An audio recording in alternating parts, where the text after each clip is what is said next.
All right. Can you guys believe it? Easter Sunday. Hey. Okay, I have a little bit of a wake me up from Meatball. So here you go, buddy. A little puppuccino right there. And of course we have Oh, little coffee. little already giving each other coffee. This is nice. Yeah, smash that like button. My brother gets coffee every time. Don't do that. Don't do that. Yeah, let's get him to have a panic attack on live YouTube.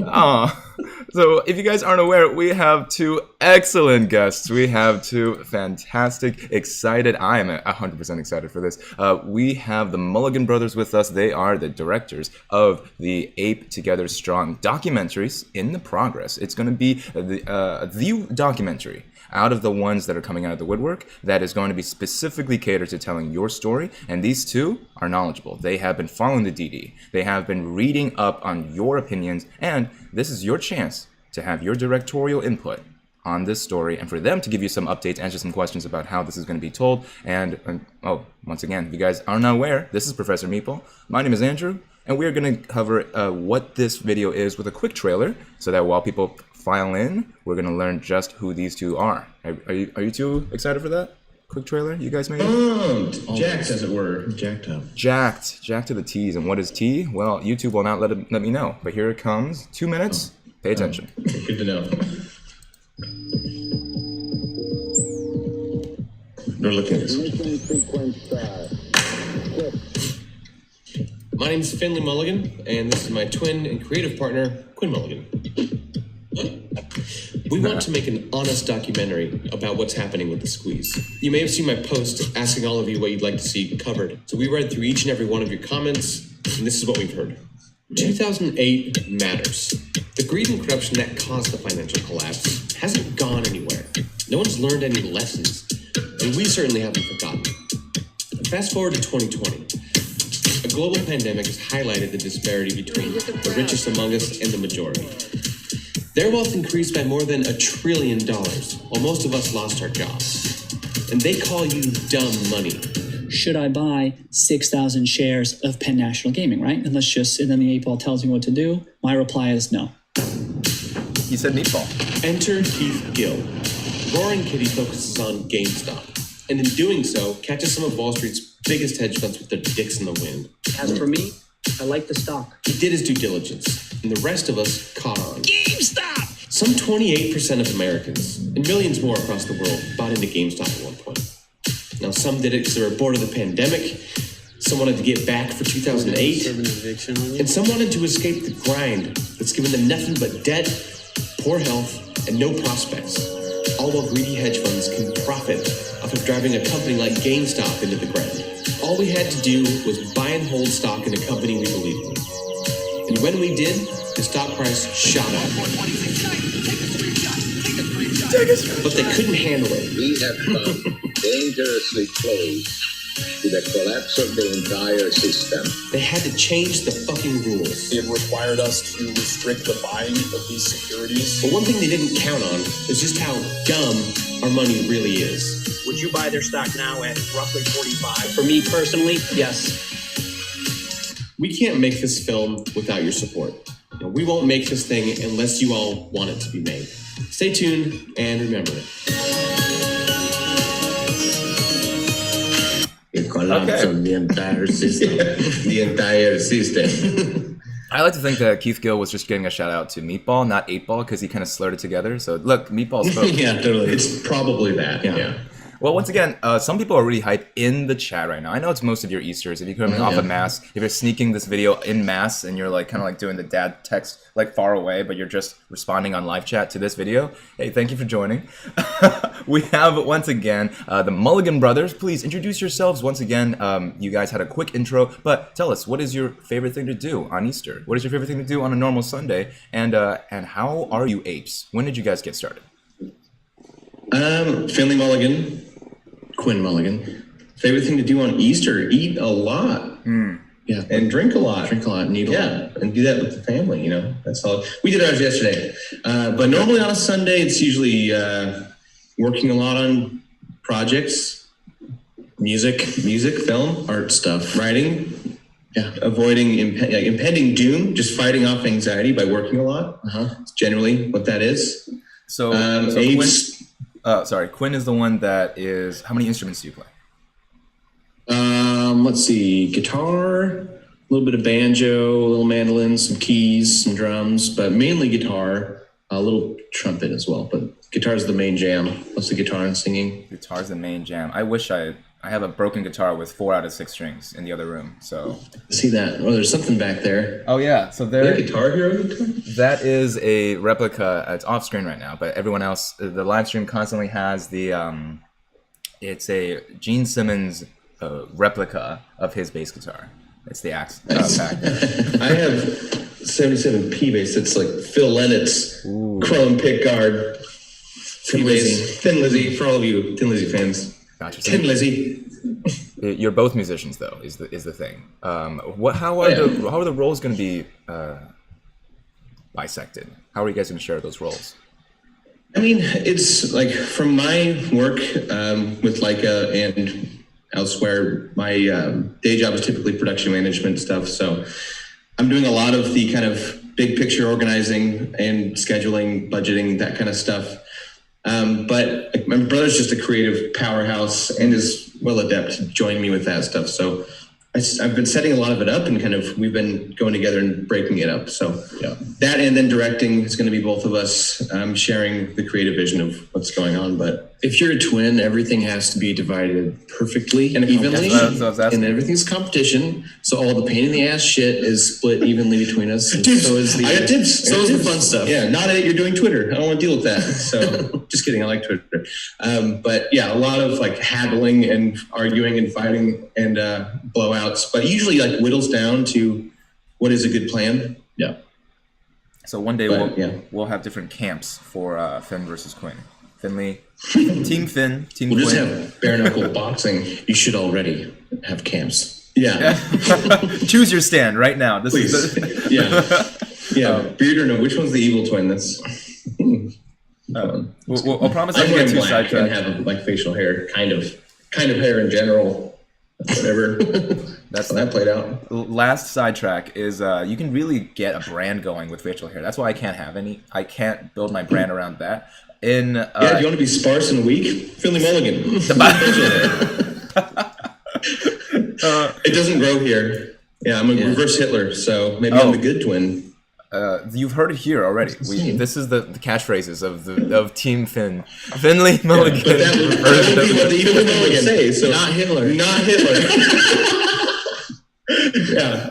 I promise we're going to get some actual questions here. So if you guys have questions for these two brilliant, creative, beautiful people, honestly, I'm proud to have these two on my channel, building it up in here. If you guys have questions for these two, please drop them in the live chat. I'll pick a couple of them. But most importantly, we're not going to get too sidetracked. My question from like 5 minutes ago was, how were you apes? How did you guys get started? Oh, yeah. So being artists, like we didn't grow up with a lot. As kids, an amazing, like loving family and all that, but you know, there were missed field trips and stuff like that. And like, we know what it's like to grow up with a single mom. And that's kind of the background for us struggling to just do art for a living. And when GME popped off after the pandemic, like, it's like, you have all this time to kind of reassess what you want and what you want to do. Yeah. And like a huge amount of freedom. And then I feel like a lot of people like us saw the GME thing happen. And like, I've been following WallStreetBets for a while, so I think it's hilarious and insane. But I caught on to what was going on when it was at like $80. I was like, oh shit, brother, like, let's just, whatever you got, let's just get on Robinhood and figure it out. Robinhood didn't work, so I never had to deal with that, which is nice. Great. It was a huge pain in the ass. And I eventually got on like E-Trade. And I was able to buy in at like, you know, well, I guess maybe I shouldn't say that, but I bought in pretty low-ish and have been along for the ride ever since. So I bought in super high and had to average down. But we're in a good place now. Yeah, totally. It took a while. But that's the main thing. The main idea of how we got into all of this is that, like so many people who are struggling, who have struggled, this was a way to like jump on a crazy volatile rocket, which is an insane thing to do. But when you have an economy that's taking off without you, and everyone keeps telling you that this is the greatest economy we've ever seen, but no one can get an apartment at minimum wage in this country, or you have to work 3 jobs to string together one person's income. And once they pulled the rug out when we were shooting up like we were, it was such a kick in the pain, in the bullocks, that we all kind of galvanized. And that's when the story started to click. Yeah. For like, oh my God, like they're screwing us over even though we're playing their game. And now we're in this situation where you have a wave of normal people that are like, no, I'm not going back to how it was. We want to be a part of this conversation and economy. And and our economy, our shared wealth, right? For me personally, it's, I've been spending my entire life making money for someone else or throwing money away, and it's just going into the pockets of some person I'll never meet that's going to be massively wealthy and rich their entire life. So why not throw some money away on something that could help me this time, rather than taxes that go to funding destructive wars around the world and a whole bunch of other political things. But yeah, I will say, I just want to say this kind of early on, to anyone who's like, well, this hasn't happened yet. How are you making a film? Like, how do we do this? I want to be very clear that films take a long time to build, organize, research. We have to start now. So that's what's happening right now is we're trying to get the hype out. We're trying to eventually fundraise, hopefully within this month to the end of it, build a crew, but we are committed to telling the whole story. So this thing is progressing in it, but it already has started. So we want to capture what's happening now, what already happened, and build out a infrastructure for a film that we can follow through till the end of this thing. When the MOAS happens, or AMC squeezes, or GME squeezes, I see you in that chat. We hear you. We agree. Anyway, go ahead. They're watching you. Robert Heck already has a tagline, right? When unstoppable shorts meet unmovable hodlers. Well, keep it coming, right? We're going to pick the best ones. So if you think your tagline or your creative ideas are the best, these two are here to listen. But I really think that you guys touched on something, which is like, okay, the movies take a long time, right? We just watched the 2019 last blockbuster documentary. And that, I'm not sure when it came out, but it's not 2019 anymore. No one's wearing masks. So it gets really confusing. You're like, okay, when are movies going to have just masks? Like, when is that going to happen? 2023? Because we're just going to have a whole period of time where everyone's wearing masks because those movies were shot in like early 2020 or like mid 2020. But yes, it's you guys never hear of these movies. At least I don't, right? You guys don't hear like the directors coming on and talking about it when it's not even like started to shoot yet, when it's not even started to be fully scripted yet. So this is your chance to get in on the ground floor. Super excited.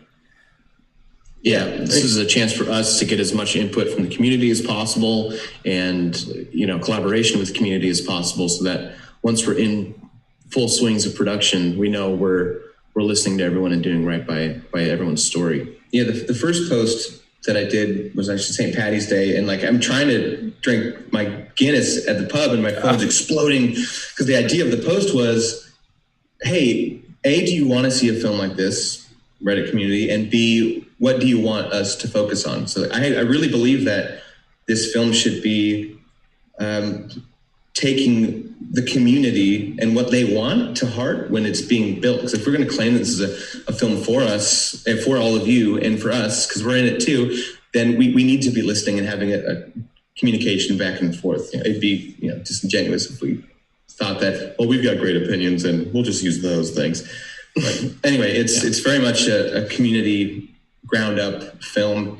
And any other film, honestly, that's saying that they're, community funded or grassroots or whatever, like, prove it. Yeah, let's see it. Let's see you crowdfund. Let's see you go on these shows. Like, let's see you on Reddit. And that's the most important pieces, is that by supporting their Kickstarter or Indiegogo or their crowdfund, you are allowing them to tell your story. Right, Netflix and Vice are the two other main ones. I believe Hulu already came out with one way too early, first of all.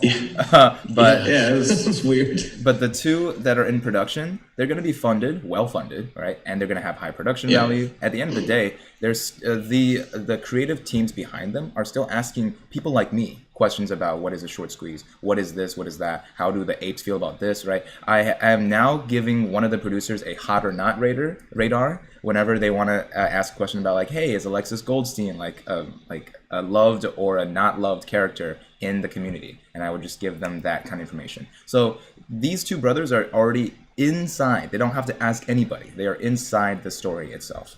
So that's something that I wanted to point out. And they are not, so whoever was like, I don't like Netflix, these are not Netflix, they're independent ape filmmakers here.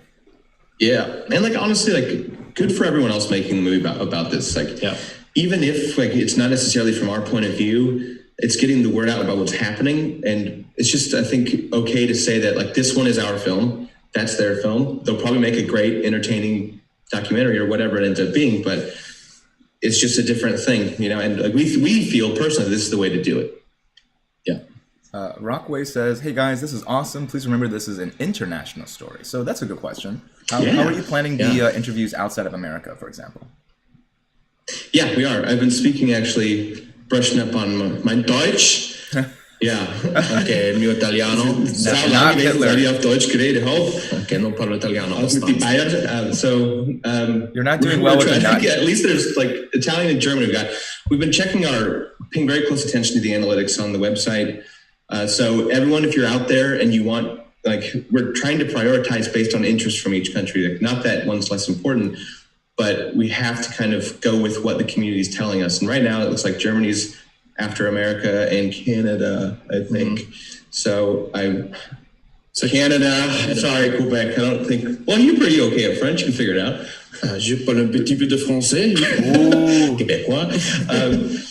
So we're using our tools that we have to kind of decide how we prioritize. But yes, once we have a more robust team, because it's just the two of us right now before we fundraise. So like we can't afford to hire anybody. So once we do that, it's going to be very important to us that we get this out in as many languages as we can, involving as many communities as we can. I want to hear from German apes. I want to hear from Italian apes, Canadians. Yeah, I've read posts people in third world countries that want to be heard, that like are saving up to buy one chair or whatever it is. Interesting stuff happening in South Korea as well. Okay. All kinds of stuff. So yes, this is a global phenomenon, which just makes it even more insane for like, you know, almost a third of Americans go into this, but like around the world, like, yeah, and hell yeah. So that is exciting. Yes. Travel, right? So you get to do that post-pandemic travel, and it's all going to be business related. Right? Hopefully. Oh yeah, totally. Yeah. If you guys get us to $1 million, we can travel a lot. It'll be great. Got to be shot on location, 6 feet apart. Anyway, though, I'm wondering if you're going to make your unprompted reverse Hitler joke in Germany when you talk to your German audience. I'm gonna maybe stay away from that one. That's a good idea. Let's see. If I would do it now, if I remember how to say reverse, but I don't. Maybe if there's a German ape in the chat, they can let me know how to say reverse in German. Yeah, or Bavarian, that'd be all right. Bayerisch. Boadish. Just say Hitler reverse, like the reverse syllables. Harry.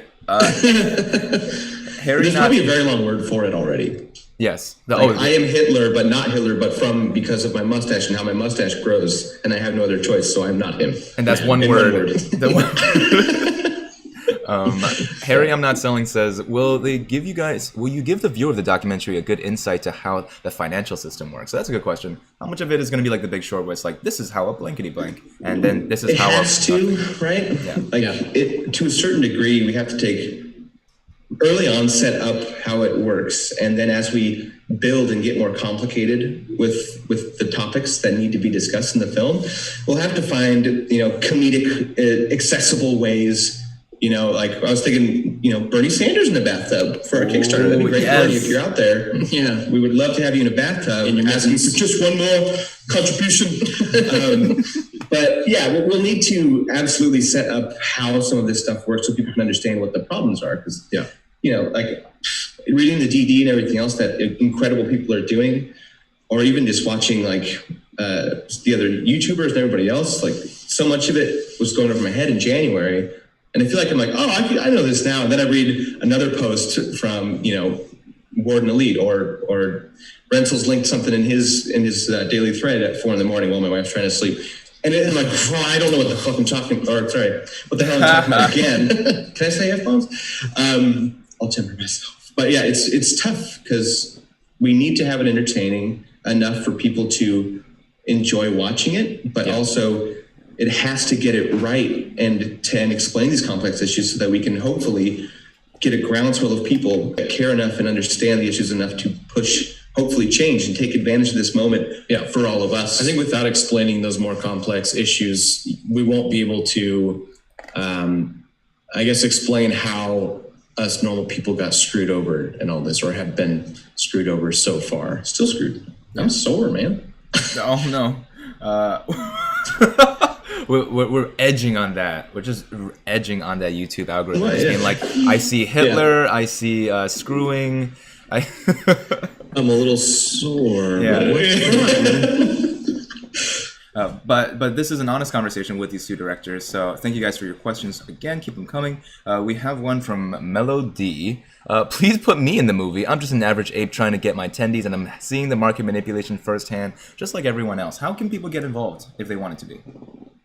We have a pretty awesome, fun idea pretty soon that we're going to release. We're trying to figure out the logistics of it because first, send us an email to info@apestogethernstrong.com. That's the first way to get a hold of us and tell us a bit about your story. But to continue this, maybe the subject, just say, never mind, just email that, whatever you want, we'll figure it out. We're working on something right now because it's super important to us that not only are you guys helping decide what's going to be in this documentary and kind of, we'll be relying on a lot of the DD folks on Reddit to make sure that we're like doing our timelines right and working with people like Warden Elite and the others. Hopefully, got emails out to you, hit us up. We would love. Uh-oh. Can you guys still hear me? Let's check. We had a quick boop and then no sound. So let me see if it's on my side. Let me try to play one of my videos.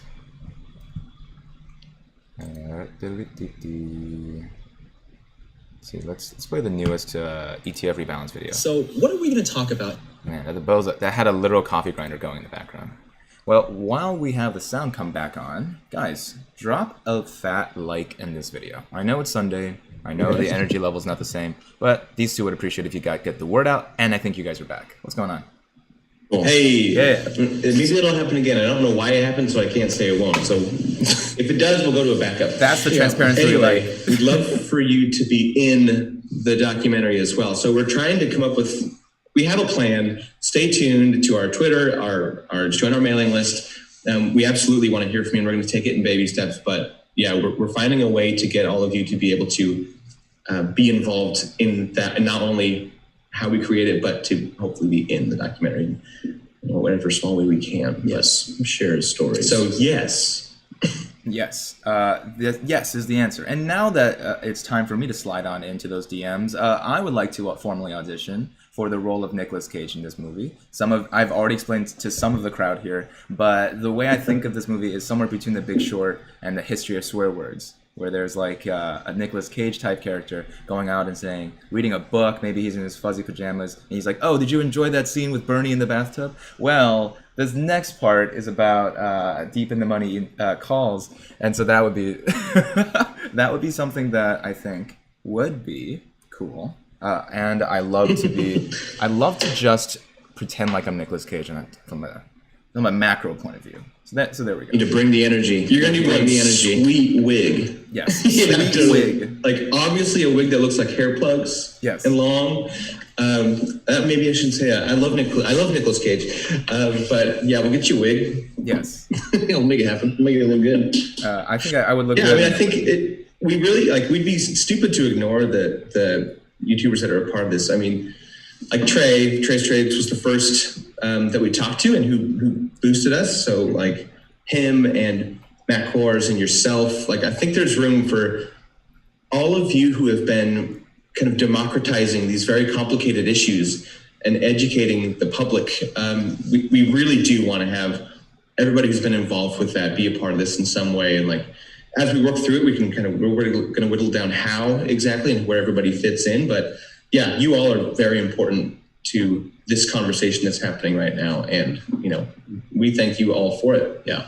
Moving through. E. Jean, I can vouch for her artwork. She says that she wants to help find some DD with sources and can even help with artwork. If you guys want someone who knows her way around the graphic world, she's awesome. Hell yeah. Shoot us a message to info@apestogethernstrong.com. And while I add that to the description, what is it's info@apestogetherstrong, at gmail.com. Doc.com. Yes. Info at apestogotherstrongdoc.com. Okay, that's why doc and dot together. Oof.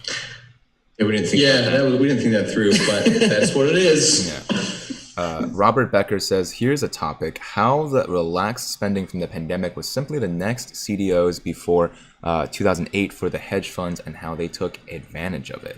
Okay, so relaxed spending was as an instigator. Okay, that's interesting. If you guys have any thoughts, jump on in.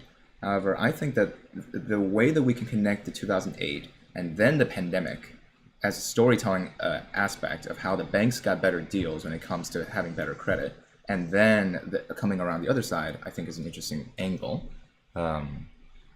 So if you guys had any thoughts, go ahead. Otherwise, I'll just keep barreling through. There's another person who is barrel on through. Yeah, like we are the filmmakers, and we do have like some knowledge, but we'll be relying on all of you for the very complicated stuff. Yeah, so I'm like a painter and a musician, man. Yes. I just like the stock. I do read the likes the I stock. like this. I like the doc. Yeah, I like the doc.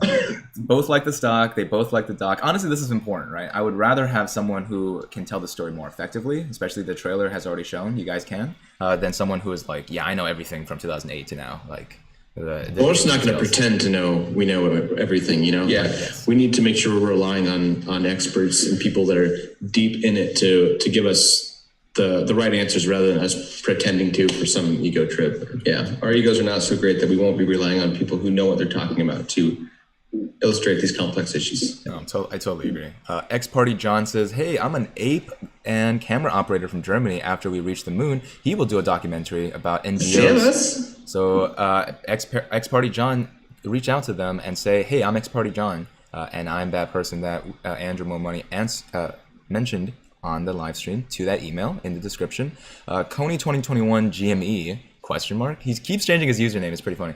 Can we please have a willing Bulgarian boy to act as Vlad Tenev?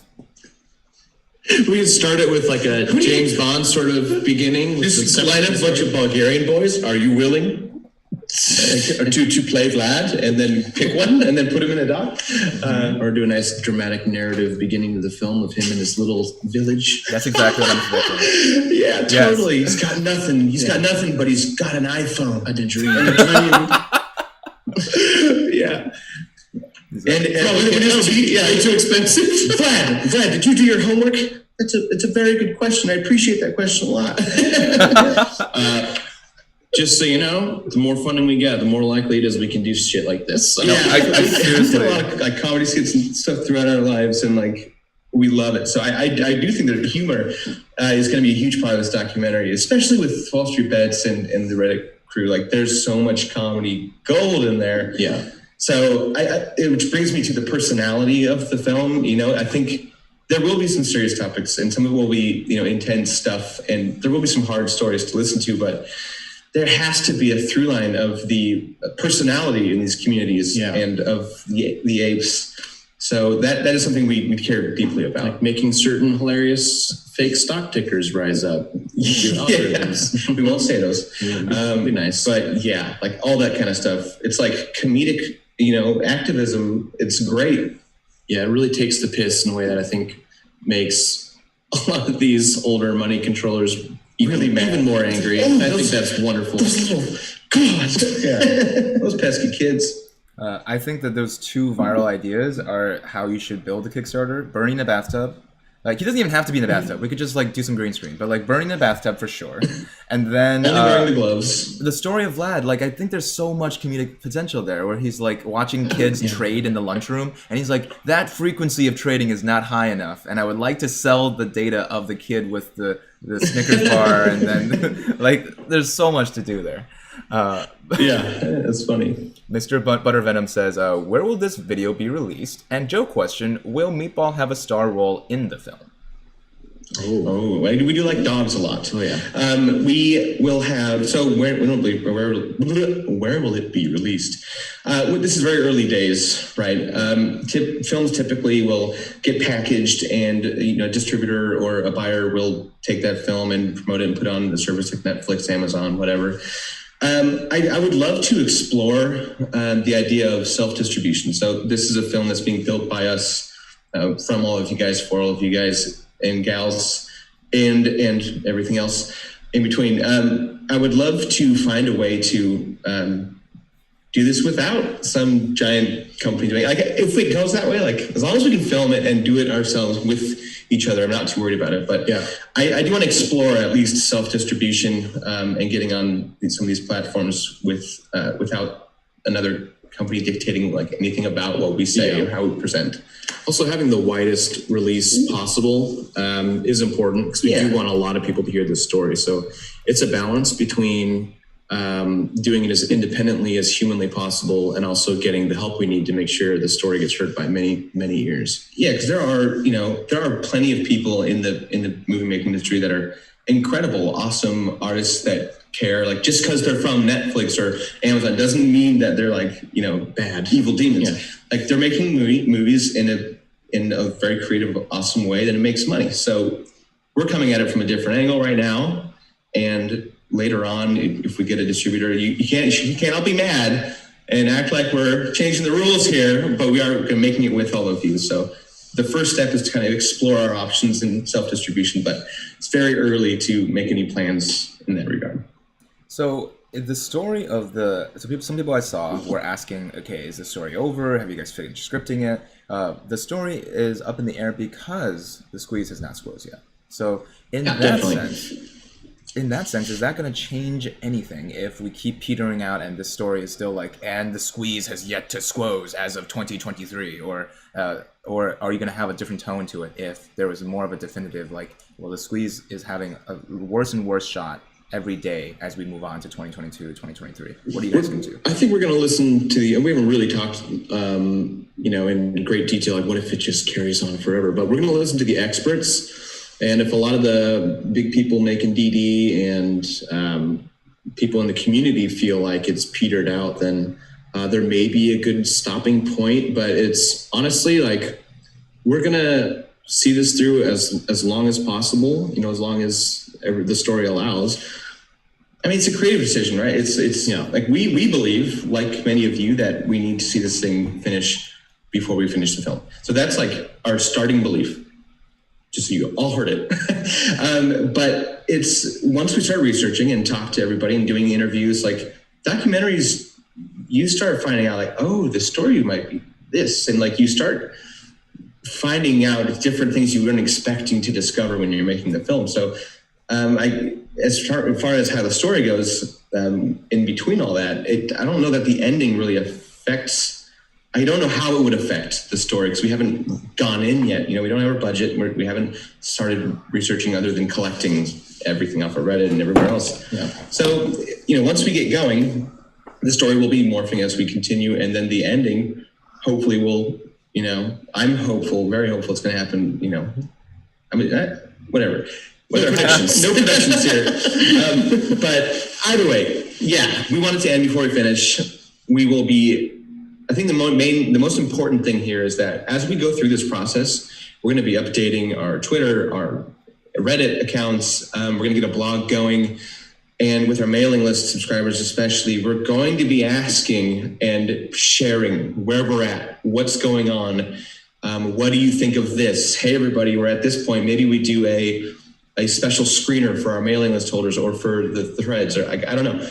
And we can get feedback from everybody. So it's really important for us to have you guys involved as we make it too, not just as we're preparing for it. So hopefully, if we do that right and strike a balance of creating the film how we need to and listening to all of you, there won't be, the concern will be kind of alleviated as we build trust with all of you. Because we're just a couple of strangers on the internet. We need to build that trust with all of you. So we're not expecting you to trust us yet. So we're going to work hard at that. What's an easy way to lose trust, right? People lie, don't be a jerk. Right. So in that sense, we're trying to build the barriers for you guys to be completely successful, right? So there's so much criticism in this space, right? And it may be from people who are well-intentioned but are just very afraid, right? And that's what we always get scissors in the chat, ladies and gentlemen. Let's do a round of applause of scissors for these two for joining us. But most importantly, we do that to remind ourselves that there are people who are in it just to scalp, just to earn a little bit of money, and some people who are on the opposite side of like put their entire life savings in it, and everything that they hear that sounds like fear, uncertainty, and doubt, they're gonna be afraid. So how do you balance that when it comes to building that trust? It's important to recognize, I think, where everyone's coming from.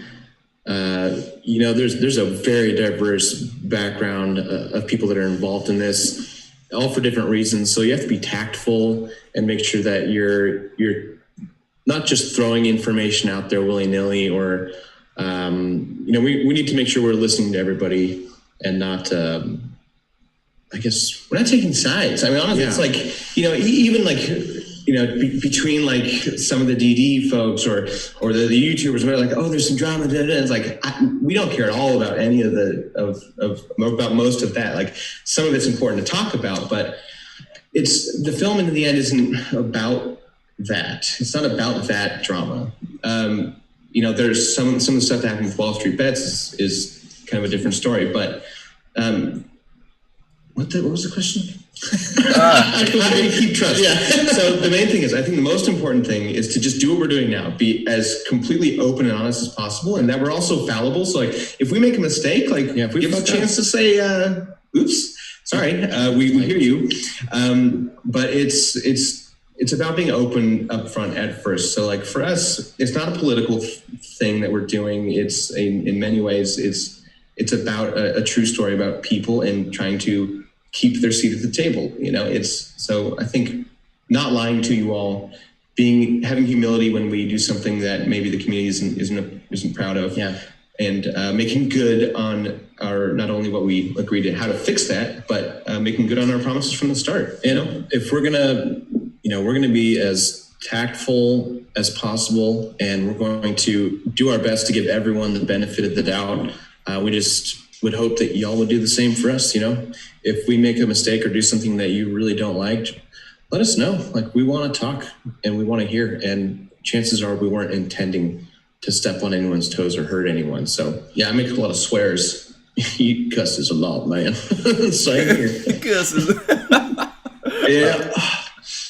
And some people are fine with that, especially if you're on your own platform. I mean, it's also like, you're switching on. Sorry. We swear like a sailor when we're off on a private Zoom call. The question that I'm sure a lot of people have, and I'm reading through it, is, how can you make sure that by opening it up to people who are normal, such as some people are saying, like, open it up to the old apes, right? Don't forget us, the people who are international. Don't forget this people. Then how are you going to be able to balance that with the big names that The Big Short had, for example, if you want it to be in that direction? And if it's not in the direction of The Big Short, then what movie can people kind of like latch onto and say, okay, it's kind of going to be kind of like this movie? The Blockbuster movie, once again, is something I'm going to bring back up. They were just Blockbuster employees, a bunch of them. And halfway through the movie, I'm like, wait, I forget who this person is. Is this actually Kevin James, or is this just a Blockbuster employee? So these are the questions I had. I mean, it's like, comparing it to another film, like, we haven't heard enough of the stories to like land on like a complete style yet. I think the trailer or the hype video is a good like kind of taste of a bit of how we do things. What we can do in a weekend. Yeah, like that was a weekend from writing to being done with it and doing the music and the sound and everything. So like, that's us with no resources, right? So it'll give you a little taste of what we can do, but I think comparing it to anything at this point would be pigeonholing ourselves. Yeah, we don't want to put ourselves put me in a box, man. But I will say that a lot of the style will be dictated by the community, and by that I mean it's very diverse. There are people, over their 60s, there are people that are in college kids in their 20s, YOLOing their student loans. Good luck, guys. Like there's people that are our age that were around young in 2008 and now are in a position where college has ruined any prospects that they have for the future. And they can't start a business to really matter. Just dropped out of college in 2008. So that was a fun year. So I think the main thing with it is we don't want to alienate people whose this story matters to. And a lot of that will come from the subjects that we choose. So we have to pick a good enough group and find people that maybe kind of straddle the edge of two of those groups or whatever. But it's going to take some digging and seeing a lot of you and hearing from a lot of you to find those people that are strong representatives of each of these kind of core groups. And as we hear from you and as you hit our website, we can start whittling down who these groups are, right? Yeah. So when we say it's for you, we need to hear from you to know who you are. So it's very important that you guys sign up for Twitter and engage with us, because we'll engage back. Like, man, I've been commenting a lot on Reddit, and like that's unsustainable eventually, but we'll try as much as we can. So the style of the film will very much be dictated by the community and by our own sense of humor and sense for what's artistic, So I love like really down at like gritty cinema verite style documentary. I love Werner Herzog style documentary, or you kind of dancing, like there's I love art. Art of Cats is awesome. Yeah. We're just artsy fartsy guys that like a lot of art and like humanist stories, and are wanting very badly to tell this one, because I think there's such a diverse cross section of people involved in this story, and it's really, really interesting. You're looking there, bud. I am looking here. Hello. So if you guys our screen's here and our camera's there, so it's like I'm looking at you and the dog. I can't stop looking at the dog. Now that works because I put you guys on that side, so therefore it's kind of like you're looking over at this. Eyeline. Yeah. The question that I think I want to leave it to you guys. I know you're watching the live stream too, the live chat. So if you guys have any questions, let me know. But there was one question that I ignored, just in case you haven't talked to him yet, about maybe newly minted millionaires, right? People who got in early and now are millionaires from GME. Are you planning on talking to any of them, and maybe perhaps a famous one? Let us know if you have any plans on that part of the story. I mean, yeah, like we have an idea of how much we need to make this thing. We've done like preliminary budgets, like to compete with Netflix or Amazon. Like the number won't be small to have multiple people working full time on a film. Especially with crews around the country, potentially in other countries. It's a lot. So yeah, we'll need our own whales, right? We want to make this documentary Moon, right? So. And it's not so that we can make a bunch of money. It's that so we can pay the people that we need to pay to work on a film and make it great and to do your story justice. So, I don't know if I'm ready to say like where we're at. We want to make sure that number is reasonable before we let everyone know like what we have to raise to make this thing happen. So we're still strategizing, but we do want to interview newly minted millionaires. Yeah, from the squeeze. Those would be some fun interviews to do. Totally. We can get really wacky with it, but the one big one, who we're talking about, we'd love to talk to him. Yeah, of course. I mean, and here's the thing, Mr. Gill, if you're listening, we want to just hear your story, who you are as a person. Yeah. We don't necessarily want to talk about the squeeze even. We want to talk to you and know like as a human, who you were when this started, before it started, and what brought you to being such a unique value investor. So we won't be setting an insane agenda or trying to push you toward anything. We just want to hear the open truth from you about who you are as a dude.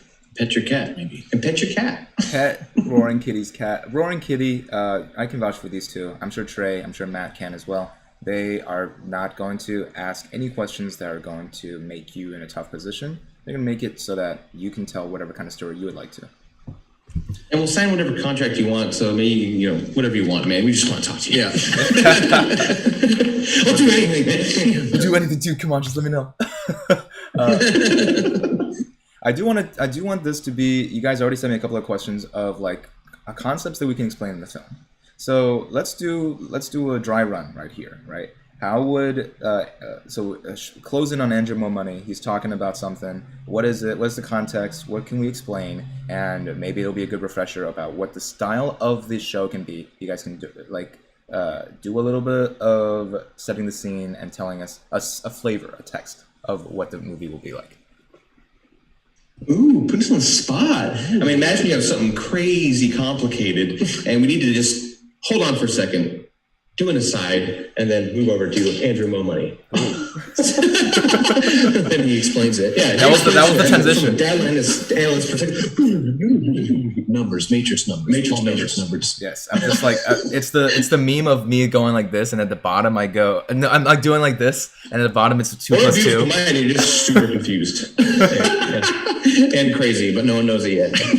That would be good. It's hard to cross over that memey goodness and then cringy goodness, which is the line that constantly gets crossed between that Nicolas Cage. Man, it's all good. It's all good. People are watching it right there. Yeah. But one of the concepts that I'm sure people are wondering is, let's just say like naked shorting, right? Naked shorting is, I think I may have mentioned this on our private call together, but a concept that one of the directors was of different documentary was very interested about, but then someone that they were interviewing that was in a high position of like involvement with like a non-YouTuber, like an actual person with a professional job in this kind of environment, they were like, oh yeah, don't cover naked shorting. And they're like, okay, interesting. Like, oh yeah, just don't get yourself messed up in naked shorting. And that kind of made it feel like that was the beginning of, anything that ties together with like possible manipulation is too much to handle. So how far It's all on the table for us. Yeah, we don't have like other people's money to tell us not to say that. Yeah, not only that, but it's something that interests this community deeply. That's one of maybe the biggest interests of this community. So how can we not? It would be like the problem with a lot of these other films. What I would see as maybe being the problem, so I'm not in their position, is that like there are interests that have. And maybe they're very right to be afraid of talking about these things, but yeah, maybe we're very naive, very stupid, and like some lawyers are like, dudes, you're screwed. Oh, sorry, stop it. So it was jumbled. Maybe So yeah, we're not afraid of going there, of going anywhere. I've been sent some DD recently, and I won't say by whom. That was very deep and very spiderwebby, and like at first, like, oh, it's conspiracy theory. What the? So like, I want to get into all that stuff too. So it'll be very difficult. We're gonna have to hire researchers that really know what they're doing and what they're talking about. That I can give this stuff to and say, vet this. Yeah. And it'll be very important who we choose in those roles as well. There are also some of these theories that are out there that may very well turn out to not be a thing, not be real. And we have to be honest with our audience and with ourselves, and to say, if we discover through this documentary that certain ideas just have no actual basis in reality, we have to say, oh, well, that sucks. There it is. That might be really hard. And people are like, oh, they're shills. But we are deeply committed to telling the truth about what's going on. And whether that's to our benefit or not, we'll have to research. Like that's where the real work of a documentary comes in, because it would do nobody any good if we made a film that in the end someone can go like, look, I wrote one paper on why this film's wrong, and if they find that thing, they can say the rest of it's a bunch of BS, echo chamber. What do they call it? What's that word for it? Confirmation bias. And we don't want to be in that situation. So don't get me wrong, I love looking at confirmation bias all day. But we're not going to make it. So it's we wherever we're going with that, we got to be just honest with ourselves and everyone else if we want to actually have this thing push a conversation in a way that we need to, without them having ammunition to undercut the larger argument that's so important to everybody here. And that's the tricky part, is that there's concepts already that have been, or at the very least have people who are like experts that have disproven them, right? So therefore you see like 5DD with like cumulative like 100,000 upvotes. So 100,000 people think that, okay, these 5 DDs make sense of a specific concept. Let's say short ladder attacks. And then someone like Pixel or someone who like has a authoritarian voice in here comes out and says, oh, that doesn't exist. Like short ladder attacks don't exist. And that's just one example, right? Another example is shorting a stock through an ETF. So one commenter can be like, that doesn't exist. I can tell you why. And 100,000 upvoters would disagree. So that's the trickiest part. Yeah. That's tough. And I think a huge part of who we choose to answer these questions is also looking at, okay, who gives them their paycheck? What crowds they roam in? What's their background? So like you can have some article with someone who's like very astute, and then you look at their LinkedIn and it's like, oh, he's like Worked at Citadel for 30 years. Yeah, he's like buddies. Or that dude, I forgot his name, that Republican who was grilling Keith Gill in our little thing. Like, you look at who pays his bills, and like, oh yeah, that's why you're here. Okay, cool, love that. Go away. So part of it's going to be vetting these people, and then if we get to the point of the documentary where like it's not clear, then I think it has to just be presented as such. We won't make an assertive claim on something if we're not absolutely positive about it. So, yeah, man, that is the challenge of any good documentary, is having the right people research and a system in place where you can say for sure that what you're saying is true, because people will maybe believe it. People will find out if it's not true. Like, there's no point in lying in a documentary. And we're not perfect, Yeah. So, we don't want to be wrong. I hate being wrong. I hate it. So, because he'll latch on immediately. Oh yeah. So it's very important to us. He's drinking all my water. Mm-hmm. That's water? Too much coffee. Well, I mean, water. Water. Fire water. It's piss. Oh no. Yeah, I lost a bet. Yeah.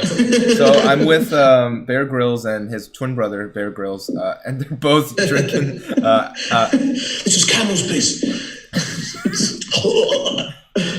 He gags a lot. You gotta drink the vomit, or you're losing that fluid. You're losing it. Don't do that. That's bad advice. This is not survival advice. I would like to ask the two of you to take the floor and ask me any questions, even if they're like unrelated, even if they're just curiosities about the show or about like what you think I can answer that is relevant to this conversation. Yeah, I mean, I'm curious, like, as a data analyst, as someone from your background, how do you feel about this democratization of financial know-how and how to work markets and how to day trade, or all this stuff? How do you feel about what's going on with the community, the different YouTubers like Trey, Matt, and yourself, and the others? How do you feel about that in regards to what's happening with retail investment? I would say that I've been both an analyst and a scientist, and when it comes to data analytics, it is a sense of sitting in a meeting, right, understanding where to get this data, and then building the nice PowerPoint. So it's kind of like building a narrative constantly. When it comes to the data science elements, it is a lot of more like back-end pipeline connections, right? Building the script that actually plugs in where Amazon Alexa is listening to you, right? Well, that's not going to get to a human unless a data scientist plugs that in the back end, and then a human can listen to what you wanted to order on your Friday night pizza night or whatever it is. That is the main like question: is where is this data going for a data scientist, and for a data analyst is, well, what is this data story? And so in that sense, people have changed their entire perspective to data, their relationship to data within the past maybe 10 years. Because since then, well, 10 years ago, data scientists were called like business intelligence consultants or whatever they were called. It's a pretty new field of people who want to be able to not only do the statistics and computation, but also be able to provide that education to everyone else in the company. That's the kind of thing, that's the kind of role that I have as a full-time employee. Is can I make it clear that when you look at whatever the same numbers that I look at, you could start implementing small basic data democratization tactics, right? You could understand how a confidence interval works. You can understand how the t-test works based on small like narrative elements that I connect from my work as a data analyst as well.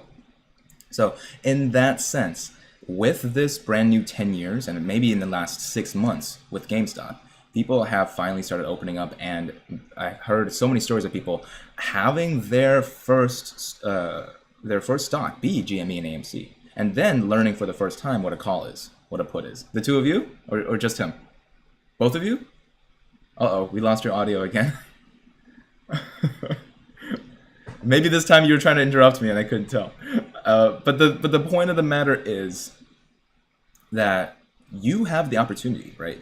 For the longest time, people were like, oh, I need to pay a guy $50 to $100 to execute an order.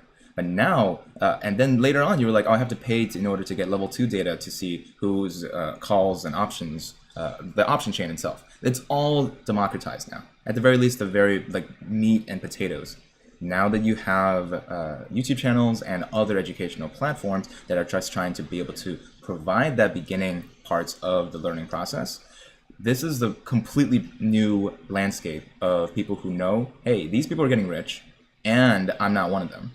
So at the very least, that kind of, hey, this system isn't fair. And two, the people who are trying to break the system, I want to be in there. That's the relationship of FOMO and realization that the system is broken is the brand new incentive for people to start learning.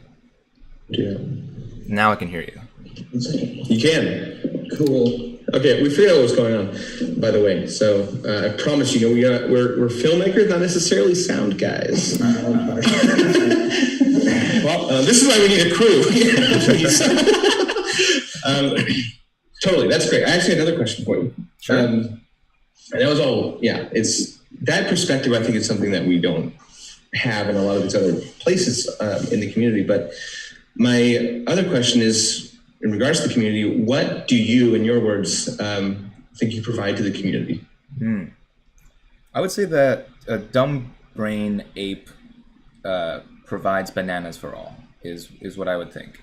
Because at the end of the day, someone comes in and they either don't have the velocity of the data, right? They don't have the data coming in at a breakneck pace, getting it updated as soon as they possibly can, which involves digging, which involves researching, which involves actually finding out if this is the research and not a conspiracy theory that they should actually be paying attention to. That's number one. Number two is the pipeline to understanding this situation in context for a new situation. So being able to apply book learning, this is what's happening for AMC and GME, and then apply that to a brand new stock, another value investment, another growth investment, another technical analysis. The content on this channel is specifically geared towards news, as well as applying that news and the financial concept inside for a future investment. And at the end of the day, when this channel first started off as just explanations of like what a short is based on dog treats, and then how a short squeeze can be related to another metaphor. That was a really fun way to be able to explain concepts, but then be able to tie them with current events. And as data comes in, that is the end line of the channel. Is you can always expect the most up-to-date data here, as well as the explanation of how to apply that. I just made an announcement yesterday, and then I'm going to clip that and make it into another video for tonight. But the channel is also changing, right? I'm making a brand new goal that the quality of the content here is going to start upping, and I am not going to release a single DD without my analysis on top of it. So there we go. Yeah. That's the change that I want to make sure that people who come on the channel who want to hear my own analysis on it that hasn't heard it in maybe a handful of videos in the past, I want to say, I hear you, that's the constructive criticism I'm looking for, and that's the change that I'm going to promise. Nice. Sweet. Oh, yeah. There's another card on there. So our sound thing, like it keeps doing like an auto turn off until we put a card in. I got to put your card in. So anyway, if you have any other questions, he's going to do that. Oh, cool. Do you own mustache wax? No, I'm greasy enough without that. It just does that on its own. I have no choice in the matter. It looks really good, but if I could, I would definitely have different flavors of mustache wax and just make, because it's constantly smelly, right? There's my here, a little bit of Guinness there. Tullamore Dew's around here somewhere. That reminds me of like the candles for men. Have you seen those in like the Marshalls or TG Maxx's? Candles for men? Yeah. Quit eating candles, man. Well, it's like I haven't. It's like gunpowder, sawdust. Gunpowder. There's beer flavored candles. Good, they don't smell great, and I'm not sure, but I can't light them without buying them. So I'm like, I'm not gonna buy it because they already don't smell good. But I'm curious. A lot of ladies might like gunpowder and spruce tip. Yeah. Why are these for men? Well, you're right. Men like trees. You're not wrong. All you ladies in the chat, if you like to smell gunpowder, smash that like button. Hit subscribe. Yeah, if you don't agree that they should just be candles for everyone, it should the rebranded candles for everyone. Yeah. Candles, just candles. Yeah, we were fine before. Candles that smell like things that the older generation maybe 30 years ago would have marketed as men's stuff, but now that's all changing now. And we got all that you all like candles, so this is what gunpowder smells like. Candles. Candles is the whole tagline, and they have to fit it all. Yeah, candles. It's a long trademark. Okay, you can use that. Any of you can use that. Any of you candle makers, bespoke candle makers, bespoke candle. Yep. The two of you are kind of idols in the sense that I idolize the idea of having a twin brother that I can constantly feel like I need to compete with. We did nothing for that. It just happened. Yeah. Well, that's what I'm saying. Like, that's unfair. I would like to do nothing to have that happen. No, I wish everyone could work at it real hard and get a twin. The worst thing is, though, and like one of us is going to die, and the other one's life is going to be terrible after that. So why do you assume that one of you is going to die? Well, we might go Thelma and Louise. Let's see how good this movie is. Yeah, definitely. If we don't make our goal, we're going to drive off a cliff. So it's up to you guys. Take a hand. Yeah, left's in your hands, dude. Left's in your hands, dude. Unfortunately, we cannot put that cat back in the bag, so that's out. Yeah, shit. Proof for ban. Proof for ban. I'm starting a new tradition. When I bring on guests, I'm just gonna float an idea to you guys. It's a philosophy idea. I call it if you go on a hike with Andrew, I'm gonna definitely tell this idea the entire hike, especially if it's like a 3-hour plus hike. It's just me constantly asking about it. I call it the mortal candle. So I'm gonna ask you, especially because you two are twins, this might be very relevant. I'm gonna dumb it down real simple as a question of fair enough. Yeah. No. It's as in like so that this doesn't have it's not fat. It's not like a long segment, but I'm just trying to get through like maybe 2 minutes of this question. Have you heard of the ship of Theseus before? Of the what? The ship. People are starting to get used to it. The idea of the ship of Theseus because it was on WandaVision. Oh no, no idea. But it's an ancient philosophy idea, which is if a ship is in a museum and it starts rotting, and then it starts getting pieces of it replaced, at hundreds of years later, it's 100% a completely new ship. So it's an ancient museum. That's cool. Yeah. The British Museum is pretty old, I think, but like at least a long time later, the ship is completely new. Is that still the ship of Theseus? Is the question here. It's like the old, we shed 100% of our cells every 6 years. Are we the same person? Whoa. Exactly. We just are understanding of the world, man. I don't know. I can go grab a J. We can talk about it. Heck yeah. Yeah. I got a few hits of acid left. There might be some mushrooms in my fridge. No, I think, it's a super cool thing to think about. I'd say, nope, that's different. But built the same. But not even the same. Built to look like it. Is something its physical structure or the idea of it. Yes. So as long as everyone keeps calling it the ship of Theseus, then it still is. Yeah. Are you in a museum to learn about something or to touch the thing?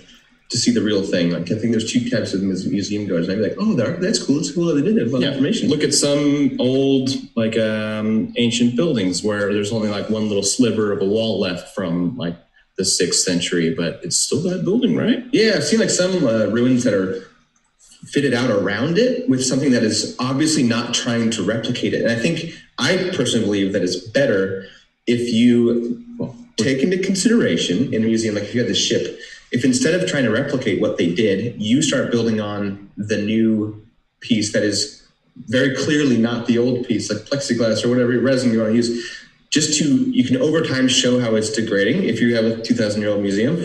And then also, by the end of it, you know that you have a representation of what that is. So I think this comes back to the documentary. We'll be building the story, and very clearly it will be a biased interpretation because our own brains aren't, some like meta truth god. So we have to just be upfront and clear about what we're representing and how we're doing it. So I would say plexiglass everywhere and like bolts and like modern looking shit. That's a really good archaeological morality here. Thinking outside the box here. But so I didn't learn about that theory until I had my own, which is more attuned to like teleportation. For example, if you have a candle on fire, that's the thing, and you move it from this table to the other table, right? You would assume that's the same candle on fire. because you just move the candle. Do we agree with that statement so far? Yes, so far, yeah. Okay, so then I turn off the candle real quick, and then I move it to the next table. Then I light it again. Is that the same candle on fire? I mean, yeah. It's the same candle. It's the same Drum candle, roll, please. But is it the same candle on fire? Is the hardest question to answer. Well, the idea is the Candle doesn't require being on fire to be a is candle. a candle without fire. Yes. So then when you go to So sleep, what about when you light it? Is that a candle? Is that the same candle? that's an excellent question, because you can definitely agree it's the same candle. But if I this is where it gets a little sci-fi, is that if you have to try and travel at light speed, the only way to do that is send your data over to wherever you are trying to build yourself again. Instead of the Star Trek, they're like, oh, you move every atom from one to the next room. However, you could just send the data and then destroy you in this room and then move you to the next room. So is that the same view? Yeah, that's what I've always thought about Star Trek. Is like, would I ever try teleportation for the first time? Cause What if I don't remember? But then you could never ask that person, "Are you, bro?" Because you wouldn't. We're looking here. You wouldn't know. So I don't know. Is it the same person or representation of that person? Well, I mean, basically consider taking a clone and destroying the other Consider one. this. There are so if you have a certain type of butterfly and you train it to be averse to one specific type of food as a young caterpillar, they liquefy in the cocoon or the chrysalis. If it's a chrysalis cocoon, doesn't matter. They liquefy inside it and completely scramble and come out as a butterfly. That butterfly will remain averse to that food as an adult. So it's retained some kind of memory. That being said, it's the same genetic physical matter. So I don't know if it's quite akin to. You're like, hey, butterfly, are you that same caterpillar? I'd be like, I mean, I think so. I remember doing that. I remember hating that food. I didn't like that. And as a butterfly, I still don't. So does that work transferring matter over a distance through teleportation? Don't know. But interesting thought. How about that? Are you transferring the same matter? Or is it different matter? That's the most important piece, is that if it's the same Different matter, matter. you would probably agree it's the same person. Yeah. However, why does that matter? That's the question. Why does that matter? If it's all the consciousness, man, who knows? But I think we don't know enough about the brain and the spirit of consciousness to answer that question effectively. There we go. Experiment, though. Cannot answer this question right now. I appreciate the question. I love the question. Yeah, I love the We'll get question. a research team on it. Question. Solve the mysteries of life in this documentary. Yeah. We'll have to have a section on teleportation. Yeah. But yeah, so that's the Where moral did those candle. shares come from? Where do those shares come Came out of from? nowhere. This is actually about naked shorting this entire time. I like this. We're getting somewhere. Yeah. Something we can So I use. guess no, they're not the same. Yeah. So now that I've started this tradition, I'm going to have to continue it. So you guys are the first guests I've had on the show that I asked about this theory of mine. If my idea is ultimately to turn this into like a young adult dystopian novel, where it's the same idea. This is how people teleport to go to like a business mission on Mars, but instead of getting destroyed on the other side of the booth, you just become like a secret society of like slaves or like something terrible or maybe something good. I don't know. You're destroyed and 3D printed on the other side. And like, wait, what? This sucks. Yeah. Yeah. So you're like, it doesn't matter Yeah, that'd where be you brutal. go because you're no longer that person legally. You're you. But you also have that like clone dude somewhere else living your best life, and you're like, man, I'm sick of porridge. Yeah. Or at the very least, Black Mirror. Please hit me up. I would like that to be an episode of Black Mirror. I'll just write it. Just get writing, man. Yeah, get writing. But now that we have gone all the way around off track and now on track again, let's talk a little bit more about the timeline of this movie. When is the fundraiser? Yeah. Right? How can people be plugged in? And how much money do you need? Not ready to say the amount. We will be doing, right now, the main goal is hype. We need as many people on the mailing list, on the Twitter, on everything as we possibly can, so that when we can make this independent film work, it's because we have a strong bedrock of supporters. We want you to be a filmmaker. So, Carl Arm, that's the first step, which is the stage that we're in right now. So fundraising obviously is going to come after that, and after a considerable amount of engagement between us and you. We are eyeballing date. Yeah, May the 4th. May the 4th. May the 4th be with us. Yeah, kind of what we're looking at. We'd love to have it be there because why not? Yeah, totally. To kick it off. next step's going to be getting people to submit their stories and everything. And then we're going to do some whittling down of information and focus. That'll help us get a little more story fleshed out and timeline. But really, it's about engagement right now. Yeah. Getting you, offering trust back and forth, listening to all of you. And hopefully by the time that we do this Kickstarter on May the 4th, and we'll announce that officially when we have our ducks in a row and have costed everything out and blah, blah, blah. But once we do that, hopefully we've done enough to show that we're genuine in our experience here, that we have this flood of people jumping in on the film because, hashtag we like the doc. Yes. Hashtag spread that. Yeah, do that on Twitter. Come on, guys. Let's see it. Let's see a trend right now. Hashtag we like the doc. Yeah, that's actually the trend. Subscribe, hey, you guys up there in YouTube. Hashtag like the doc. Okay, I don't have enough characters in this. We like the doc. But we do like the doc. So in that sense, May the 4th, that is also, so that's a month away. The goal.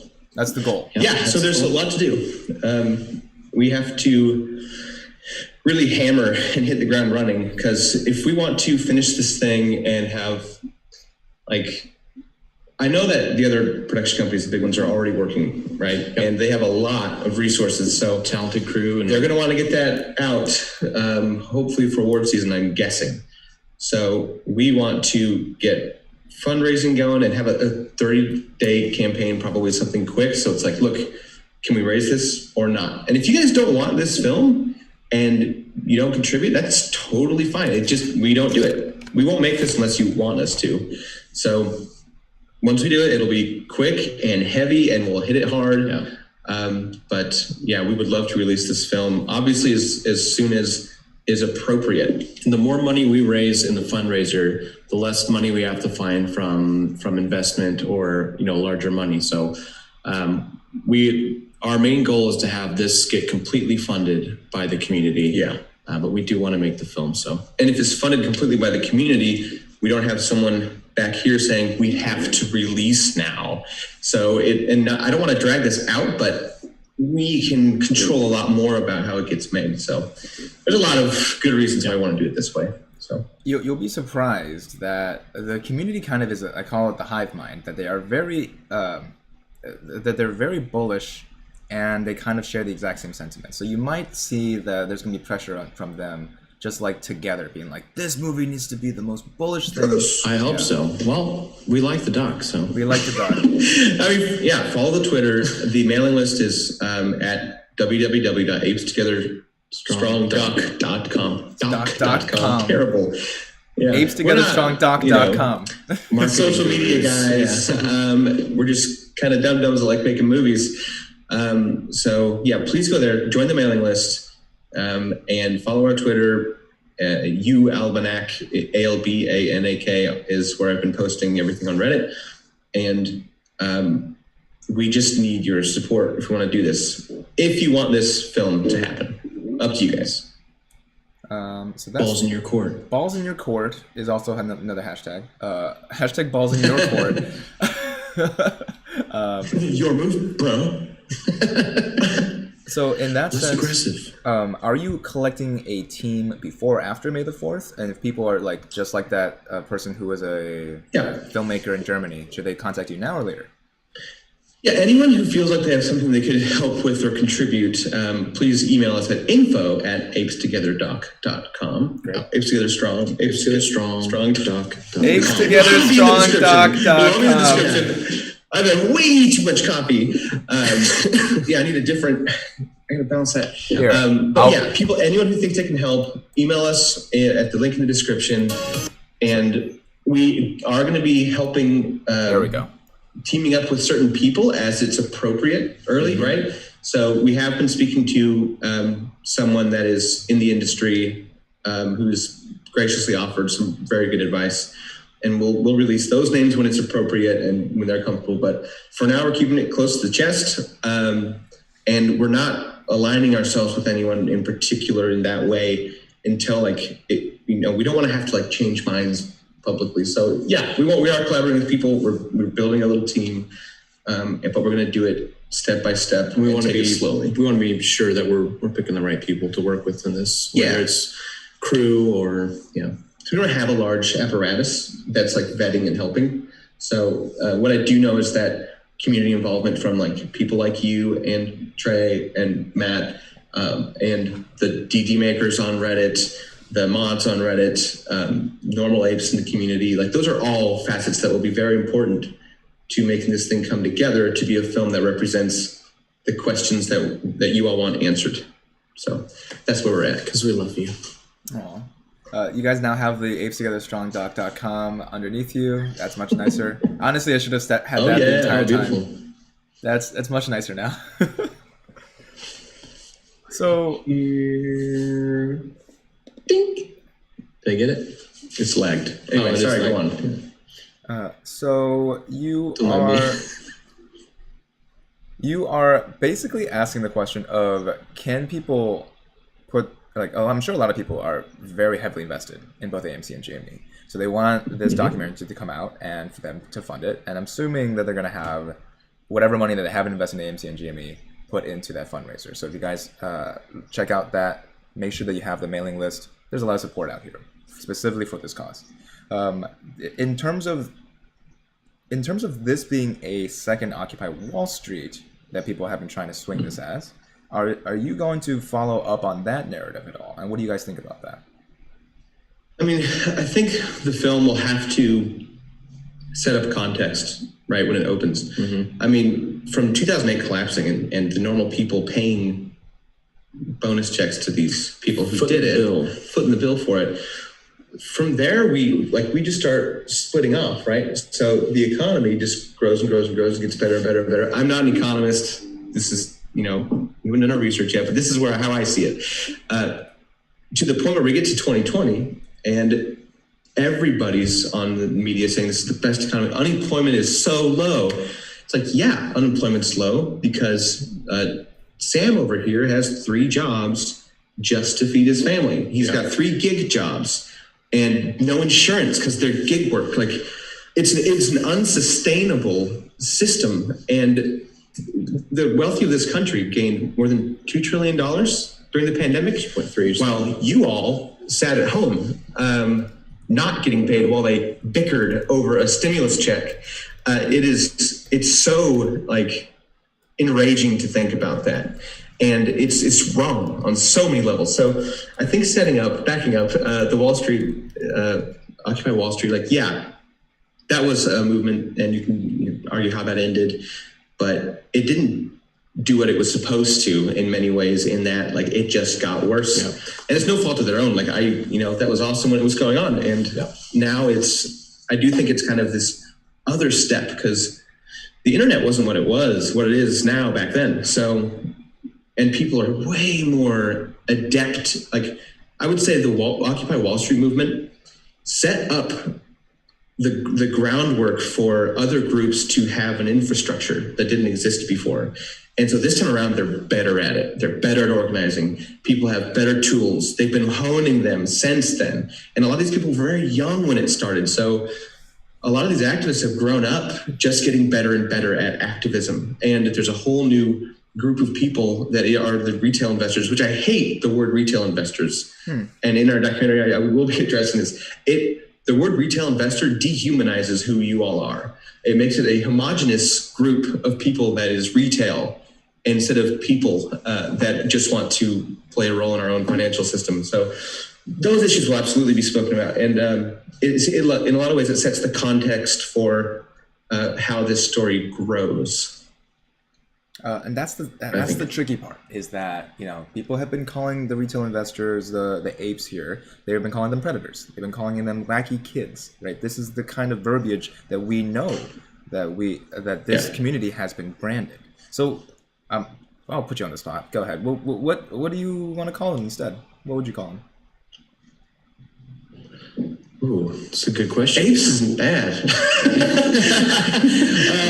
Put it in the comments. What do you all think? Yeah, put it in the comments. Let's hear from the community. I want to hear what you all think that retail investment should be called. And maybe we'll put this out on our website or a poll or something. But let's hear from you. This is your film. Yeah. And we've heard from before, right? This is taken straight from a DD writer that came from Trey's interview, that there were bears, there were bulls, right? But now there's a brand new type of investor, apes, who just buy and hold. Apes. And they're together strong. I kind of love that. They're strong together. Yeah. They're together strong. Let's petition to get a ape statue on Wall Street. Yeah. Right between them. I think on top of the bull with a big spear and there's a bear there.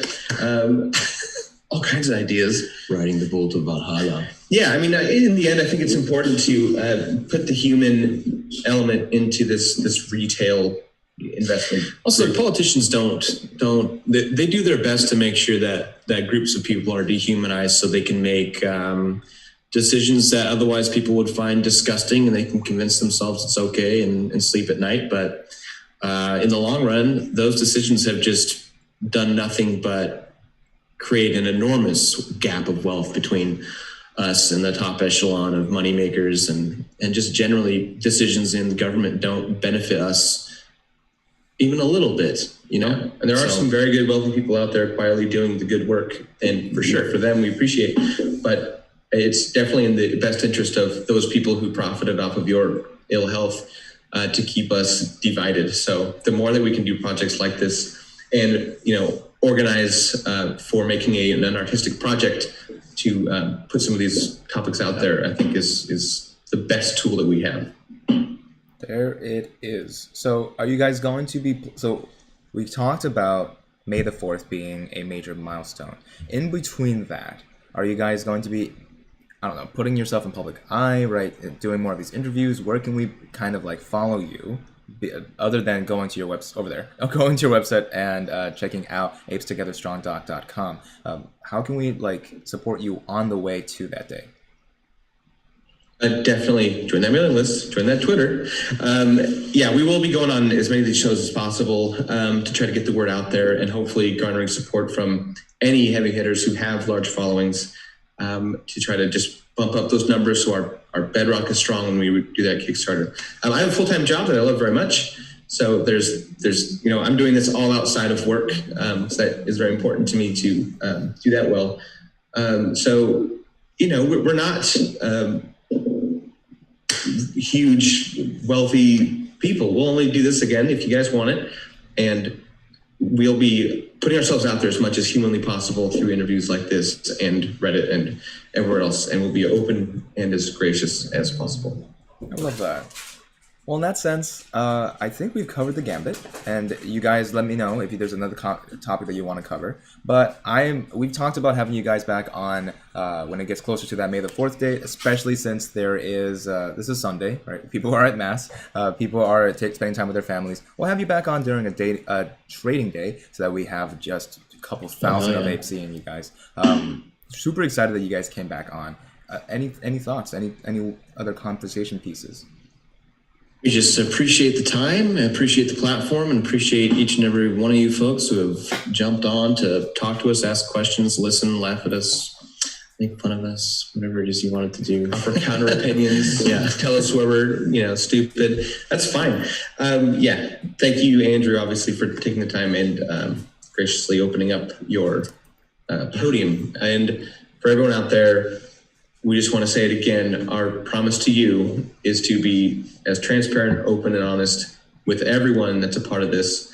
We really do want to make this film for all of you and with all of your support. And we can't do that without solid, healthy discourse. So hit us up, do whatever you want, share, get the word out. We need to get some whales on board. Don't be nervous either. Don't be nervous to send us a message. We're not famous people. Yeah, we're cool. We're just normal. I'm bored. I need somebody to talk to. We are who we are. We're not going to hide it. We don't have 5 people here in a teleprompter. Yeah. How many people are in your room right now? How many people in the cabinets? We don't talk about them. How'd you know about that? 5. It's a low ball. Well, once again, he read 5. No, he was waiting for a response. Can I say it? 5. Watching that. You don't want to lie to Congress right now. 5. He's it's the fucking question. What are you doing? Sorry, dang it! You need a digital swear jar. And we're gonna do some practicing in between, so next time he's not ruining the show. It's perfect. So anyway, closing words are thank you so much. we care deeply about this topic and just want the opportunity to tell your story. If you trust us and want us to. I trust them, so that I really hope you guys don't let us down. No, just kidding. I think that they're one of the most genuine. Us too, man. It's one pressure. Already. They're two of the most genuine people that I know. I'm gonna keep them on a little longer after this live stream to ask them any like private questions. So don't two of you go anywhere. But this is the end of this Sunday live stream. Of course, bunch of important DD and announcements are gonna be here for the end of today. So make sure to tune in for that. And if once again, if you have any other questions, please drop them in the comment section because we are expanding our efforts to read your comments. And we do appreciate each of them. So once again, thank you, the Mulligan brothers. We got Finley, we got Quinn. Together strong. Thank you, two of you. Apes Together Strong. Doc.com. Go check it out. And for now, but not for forever, we will see you in the money. Peace. Yeah. Sounds